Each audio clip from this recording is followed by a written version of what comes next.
Ram Bajrang గ్లిమ్స్కి విచేసిన media మిత్రులతో పాటు విచేసిన అందరికీ పేరు పేరున స్వాగతం. Thanks lot for coming and gracing the occasion. Hero Raj Tarun గారితో నాకు ఇది 3వ సినిమా అవ్వడం ఐఎమ్ రియలీ హ్యాపీ. అప్పుడెప్పుడో సీతమ్మ అందాలు, రామయ్య చిత్రాలు, తర్వాత బ్లాక్ బస్టర్ హిట్ కుమారి 21F, ఇప్పుడు రామ్ బజరంగ్. ఈ రామ్ బజరంగ్లో నాది ఒక ఇంపార్టెంట్ క్యారెక్టర్. ఆ క్యారెక్టర్ కూడా ఇద్దరు హీరోలతో కలిసి నాకు సీన్లు ఉండడము ఐఎమ్ రియలీ బ్లెస్డ్.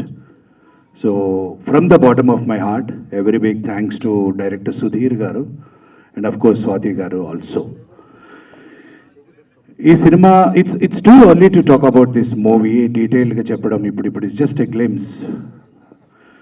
బట్ ఒకటి చెప్పగలనండి, అవుట్ ఆఫ్ మై ఒక ఎక్స్పీరియన్స్తో మాత్రం ఒక విషయం చెప్పాలనుంది.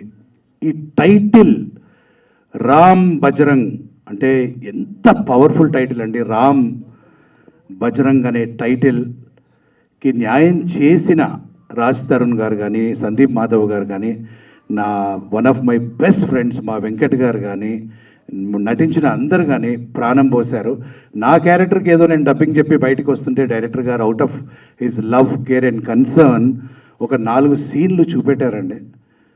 అంటే గాడ్స్ వేర్ అంటే వణికిపోయి చలించిపోయి ఒక ఏదేదో అయిపోయానండి. ఏంటి ఈ సినిమా, ఏంటి ఇంత స్పాన్ ఉందా?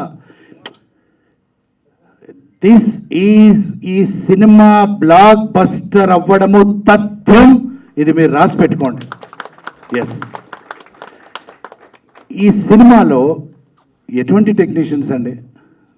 The music maestro Mani Sharma గారేంటి, ఒక బ్లెస్సింగ్ లాగా మాకు అజయ్ విన్సెంట్ గారేంటి, ప్రవీణ్ పూడి గారేంటి, డాన్స్ మాస్టర్ రఘు గారేంటి, ఎవ్రీథింగ్ ఈజ్ సెట్. ఇంకా ఫైనల్గా నేను చెప్పొచ్చేది మా సుధీర్ గారు, స్వాతి గారు పడ్డ కష్టం, ఎన్ని ఒడిదొడుపులు ఎదుర్కొంటూ వీళ్ళు ఇక్కడి వరకు వచ్చారనేది నాకు కొంచెం పర్సనల్గా చూశాను.